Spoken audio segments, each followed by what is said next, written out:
So, you just shot your first USPSA match, and you are wondering what you need to do now to progress at shooting USPSA. Let's get into it. So if you're here and you didn't watch the video, like your first match or how to get into your first match, forget what it's titled, I'll link that in the top corner. Go stop this video, watch that first if you haven't shot a match already or don't know how to sign up and all that stuff, and just kind of want to know like safety stuff and what to do at your match. So go watch that video, come back here and let's continue this. So this video, like I was saying, we're going to talk about kind of what your next steps are, because you already shot your first match, so you know what to expect, and you did the hardest part, which was getting out there the first time. And hopefully you didn't get disqualified, and what to do now. So some of this stuff might not actually seem that like glamorous and whatnot. This isn't a very like cut and dry answer. Everyone kind of needs to do different things along their shooting journey. Some people go into the sport already having very good gun handling skills and like knowing how to shoot, but they just don't know those other steps. Some people just like kind of learn how to shoot by going to matches. So it's kind of ever-changing scale. I don't even know if that's the right thing, but it's not cut and dry for you or the next person. Let's just go over some stuff that you should probably know how to do going forward and how to make yourself better. If you want to get yourself classified, you want to get out of C class and B class or whatever, and let's get there. All right, so let's get these things out of the way. This is kind of like the safety / gun handling stuff. So this line right here is, well, it's the back of the shooting area. But this is basically your 180, so we have this nice line here to depict our 180. So since you've shot your first match and you kind of hopefully realize that no one really gives a crap about your shooting or what you're doing other than just if you're safe or not. The jitters will still be there on the first stage, maybe the first 2 stages for a little while. Eventually they'll go away and you won't really care about shooting first or even your first stage. So like the nerves of everything could kind of mess you up a little bit, but things everyone needs to drill into their heads are the safety aspects of the shooting. So obviously you don't make ready until you're told to make ready. You have your gun out, right? You finish shooting, bang, bang, done with the stage, right? Square to the back berm, and that's where you're gonna unload, show clear, and reholster your gun. Things I've seen in the past is if you end on a target over there, you're shooting there, we didn't break the 180, but then it's time to unload and show clear, and people just stay facing this way.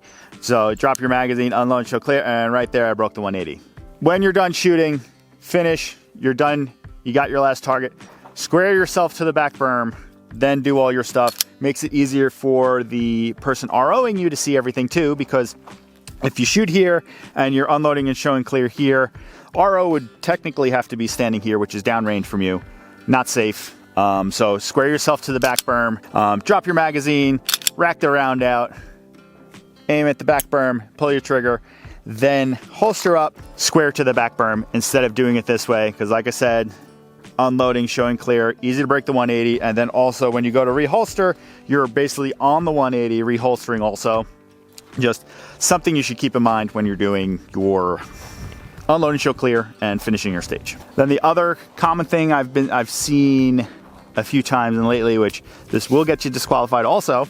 Most places, especially at a level 1, they're a little more understanding, which maybe they shouldn't be.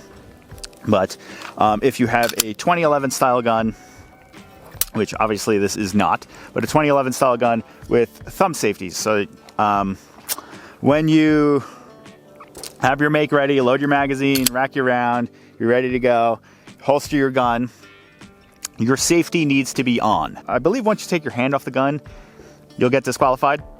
So work on putting your safety on, then holstering. Now that we got those 2 things out of the way, that like kind of pretty common things I've seen with like newer people, let's get into some of the other stuff. Now, depending if you want to do USPSA just for fun, or you actually want to progress on it, you want to be master or GM, which I would like to get GM at some point. I've been sitting at master for a little while, but GM takes a lot of consistency to get there. If you want to progress yourself in competition shooting, main thing is going to be your time that you finish the stage in. So I've been told by a lot of people that the hits will come, keep up the speed. Supposedly, it's harder to teach yourself to go fast than it is to get yourself to shoot accurately. So just keep that in mind. You obviously don't want to be sprinting and just throwing misses at every single target, but you do want to be moving a little bit to shoot. This will be the biggest time saver that you have. One of the other things will be kind of transitions and like stuff like that, but that's not as big of a deal with finishing better on the stage than it is to just kind of move and shoot. So I'm just going to demonstrate. So I have 4 targets set up. There's one there, one there, one there, and then like one right there. So I have to shoot this one. There's 2 in the back there, and then you have to get all the way in the front to shoot this one right here. So obviously there's different ways to shoot it. Most newer people that would shoot the stage would shoot this target, and that target, then move up and shoot this target, or some iteration of that where they would shoot this one, then run up here, shoot that one, and then that one. What you need to be doing is more something where you would shoot this, that one, and that one while you're moving up, and then end on that one. Obviously that's for this setup. Let's do it both ways. Let's load up some ammo here. What we got here? Should be good. We're not even gonna worry about the hits. We're just worried about the time here. So I'm gonna stand in a position where I could shoot the 3 of these. I'm gonna shoot the 3 of them from back here, then run up and shoot the last one. Then I'll do this one, run up and shoot the other 3. Then we'll do it while moving. So since this is only 4 targets, it's not gonna be as big of a difference, I don't think, but it is a difference. So stand by.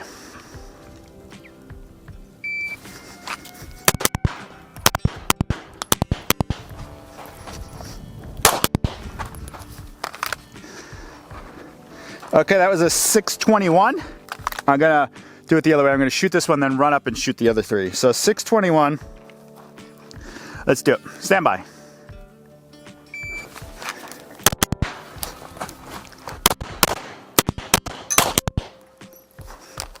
So it's a 525. Let's do it the way to move now. Let's try this. So that, shoot these moving up, and then that one. So 525 is the time to beat. It was faster my second way, but let's try it now. All right, stand by.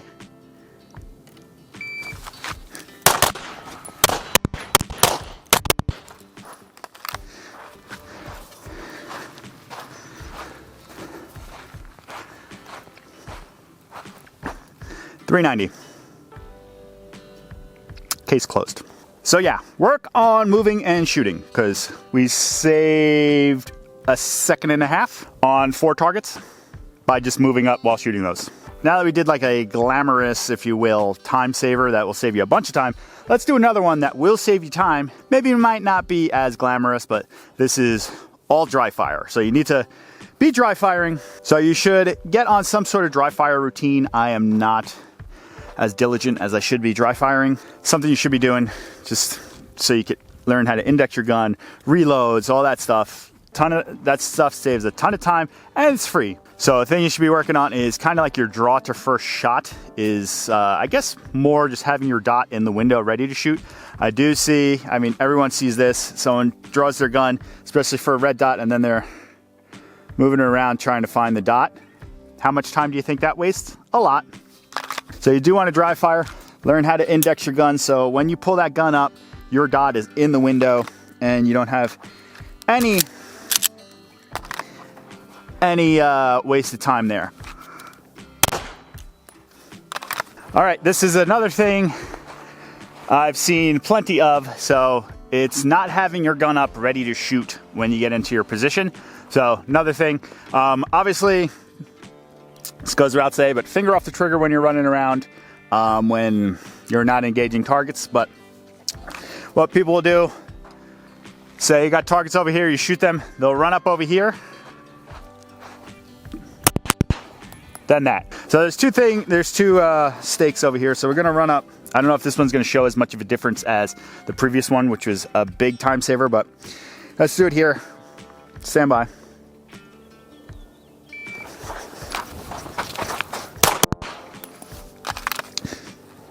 All right, that was a 272. What you need to be doing is having your gun up ready to shoot right when you can. So let's try to do this again. So that was a 272. Now, let's go for it. Stand by.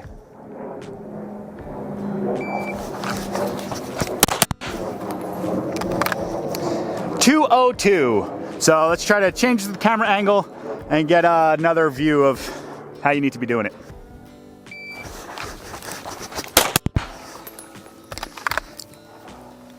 .205. Pretty consistent. So I'm just going to leave it at that for now.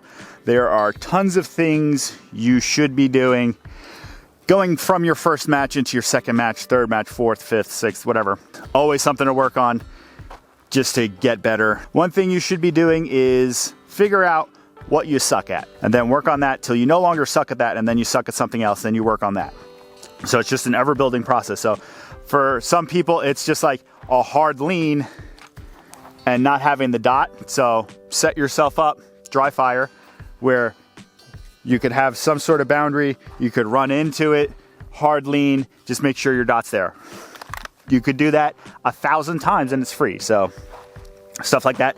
Learn what you suck at, make sure you don't suck at that, move on to something else. Pretty much what you need to be doing. When it comes down to it, it's a lot of things that you need to figure out what you need to work on, because I may need to work on something different than you do, and vice versa. If you're able to get out to a range like this and actually have the USPSA stage from the previous week set up that you could kind of set up targets and work on, good for you. If you need to, get out there, volunteer at your range a little bit just so you have access. It'll make the whole match flow and everything else work a ton better. Give you more experience. Maybe you set up your own stage. Maybe you see one on Instagram that you're like, that looks like fun. I want to set that up. So things like that, it's a very big benefit. Then you get out here and shoot whenever the hell you want. So that's going to be it for me for this video. If you have any questions, leave them down below. If you have any other video topics you would like to see, leave those down below also. We'll try to do our best to get back out here and do more of a deep dive in something else, USPSA related, or maybe it's not even USPSA related, but we'll do more of a deep dive and more explanations on this stuff. If you want to support the channel, use the links down below. We have some links for some merch. You can buy some cool merch. If you want to support the channel by not spending any money, just hit that like button, subscribe. Like I said, leave some comments down below. I will see you guys in the next one. Get out there, shoot another match, and let's eventually make GM together. We're trying.